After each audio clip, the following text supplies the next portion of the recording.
wabarakatuh. Perkenalkan, nama saya Cantika Yulia dari Prodi Perbankan Syariah semester 4. Di sini saya akan collab bersama rekan saya Nur Arif Hareja. Kami akan podcast membahas tentang seputar etika bisnis Islam. Langsung saja masuk ke pertanyaan yang pertama. Jadi, apa yang kamu ketahui tentang etika bisnis Islam? Sepengetahuan saya, etika bisnis Islam adalah seperangkat nilai tentang baik, buruk, benar, salah, dan halal, haram dalam dunia bisnis berdasarkan pada prinsip-prinsip moralitas yang sesuai dengan syariah.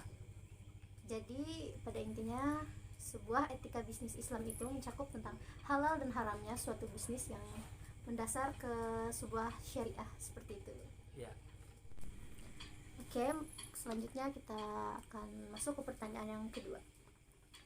Jadi, bagaimana pendapat kamu tentang pentingnya etika bisnis syariah dalam kehidupan kita sehari-hari? Pentingnya etika dalam dunia bisnis, terutama bisnis Islam. Karena masyarakat menganggap bahwa etika merupakan perilaku yang dapat membawa sorotan kepada seseorang atau konsumen tanpa citra perusahaan atau konsumen tersebut. Sebagai contoh, ketika seorang konsumen tidak puas terhadap pelayanan pada perusahaan tertentu dan konsumen tersebut tidak terima, maka akan berimbas pada citra perusahaan. Terlebih dalam era globalisasi yang serba canggih saat ini, baik buruknya perusahaan akan dapat tersebar dengan cepat.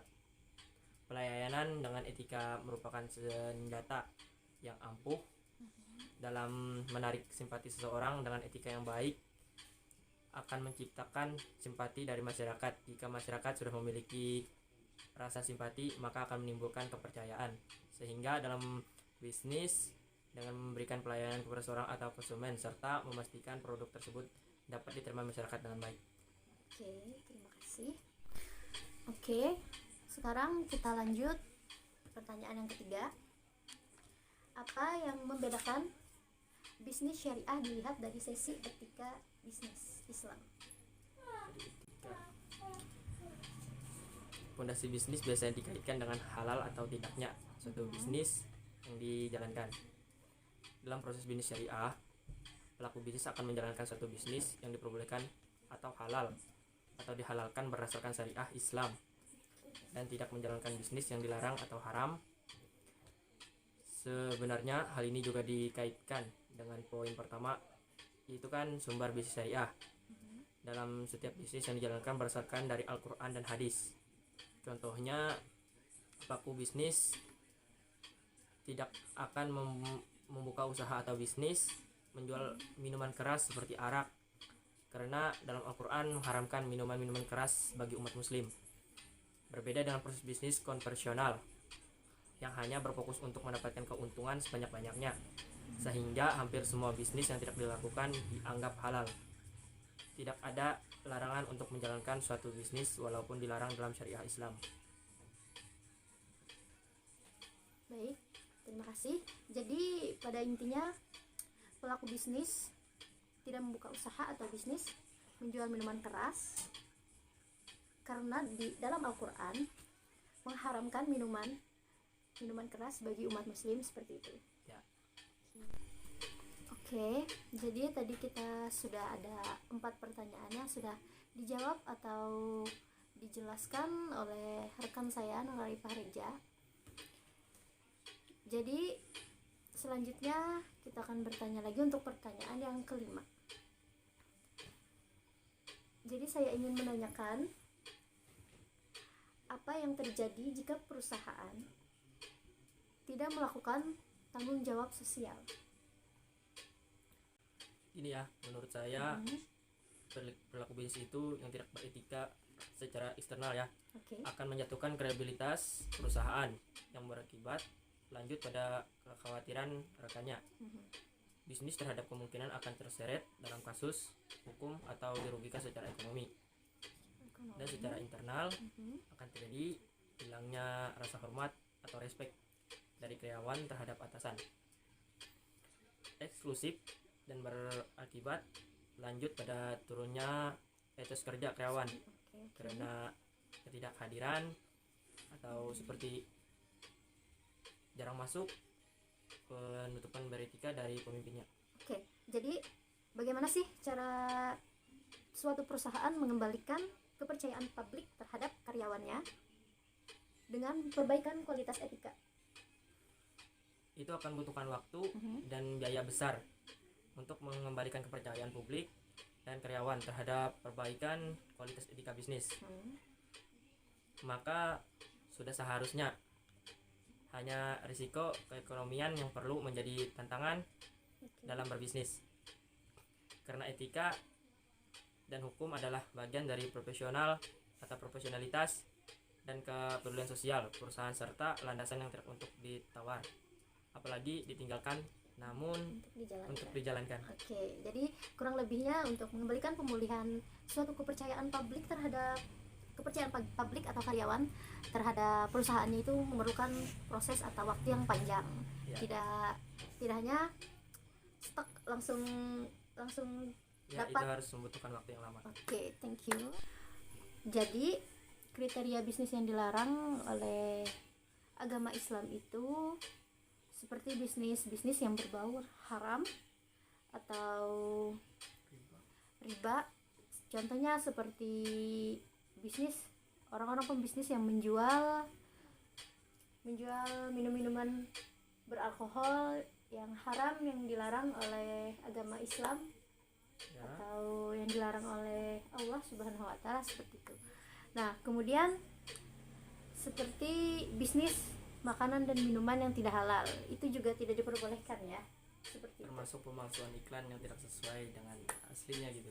Oke. Baiklah, di sini saya akan menyambung kembali atau melanjutkan pertanyaan ke-6 untuk Norari Pahareja. Jadi pertanyaannya, bisakah kamu memberikan salah satu contoh kriteria bisnis yang tidak diperbolehkan serta berikan alasannya mengapa tidak diperbolehkan? Kriteria bisnis. Yang tidak diperbolehkan. Jadi kriteria bisnis yang dilarang merupakan bisnis-bisnis yang berhubungan dengan haram atau arak dan bisnis-bisnis yang berkaitan dengan riba. Karena kita tahu sendiri bahwa haram atau arak sama sekali dilarang dalam agama, kecuali madarat yang amat banyak. Begitupun dengan riba yang hanya menguntungkan salah satu pihak Oke. dan merugikan pihak yang lain. Contohnya termasuk bisnis yang dilarang seperti bisnis makanan dan minuman yang tidak halal, baik dengan memperbolehkan dengan cara mengolah atau bahan yang tidak sesuai syariat Islam, dan juga bisnis yang di dalamnya juga terdapat unsur penipuan dan pemalsuan serta iklan yang faktanya tidak sesuai dengan diiklan dan beredar dengan apa yang kita lihat. Karena pada dasarnya kaum muslim setuju jika bisnis yang melibatkan riba merupakan bisnis yang tidak sah dalam etika bisnis atau yang tidak sah dan tidak etis. Larangan adanya pekerjaan yang berbau riba, dan segala pekerjaan yang berbau riba itu pekerjaan yang berkaitan dengan pada hakikatnya juga untuk menyejahterakan umat manusia itu sendiri. Begitu juga dengan pekerjaan yang ada kaitannya dengan haram atau arak. Ya, di sini saya akan kembali bertanya kepada Cantika Yulia. Oke.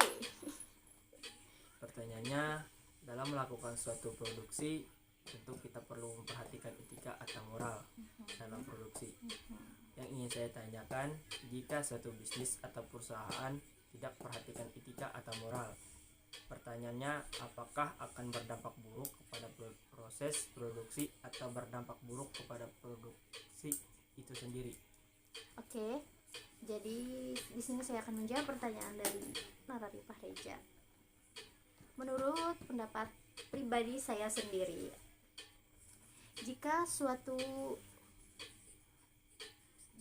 produksi tidak dijalankan dengan moral atau etika dalam berbisnis, maka menurut saya kedua produksi dan prosesnya akan sama-sama berdampak buruk ya. Karena kan jika kita cuma menjalankan suatu bisnis tanpa melakukan etika, tentu tidak akan ada moral di dalamnya, tidak akan ada etika apapun di dalam bisnis kita itu. Karena pada dasarnya suatu proses produksi akan berjalan dengan baik jika produksi itu berjalan dengan baik pula. Itu menurut pendapat pribadi saya sendiri. Nah, jadi pada intinya suatu proses produksi itu perlu memperhatikan suatu etika dan moral untuk berjalannya atau untuk berlangsung dan bagusnya suatu perusahaan Ya. agar tidak berdampak buruk kepada proses produksi ataupun kepada produksinya itu sendiri. Terima kasih. Baik. Oke. Terima kasih. Iya, di sini saya akan kembali bertanya kepada Cantika Yulia. Oke. Pertanyaannya, mengapa dalam berbisnis itu harus sesuai dengan etika Islam, padahal banyak pembisnis yang tidak dengan etika Islam bisa sukses dalam menjalankan bisnisnya. Jadi pertanyaannya, bagaimana pandangan Anda mengenai hal tersebut? Jadi pandangan saya untuk menanggapi suatu pertanyaan Anda tadi, yaitu mengapa dalam berbisnis harus sesuai dengan etika bisnis Islam, padahal masih banyak seorang pebisnis yang bisnisnya berjalan dengan lancar atau bisa dikatakan naik atau berhasil dalam melakukan bisnis tanpa harus melakukan etika bisnis Islam. Ya. Nah, jadi kan di Indonesia ini tidak semuanya beragama atau berumat Islam. Ya. Nah, jadi dari situ kita bisa mengambil kesimpulan atau mengambil suatu penjelasan. Pada dasarnya suatu bisnis akan berhasil jika dijalankan dengan melakukan suatu etika atau moral yang ada di dalamnya. Kan tidak mungkin suatu perusahaan memimpin karyawannya dengan tidak menggunakan etika atau apapun itu.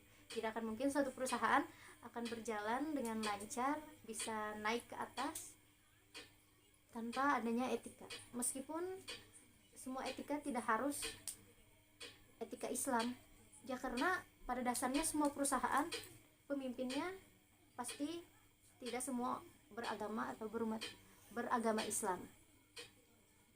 Ya. Jadi pada intinya suatu perusahaan akan berhasil jika pemimpinnya menerapkan suatu etika atau moral kepada karyawannya, kemudian kepada publik juga. Oke. Ya. Nah, tanpa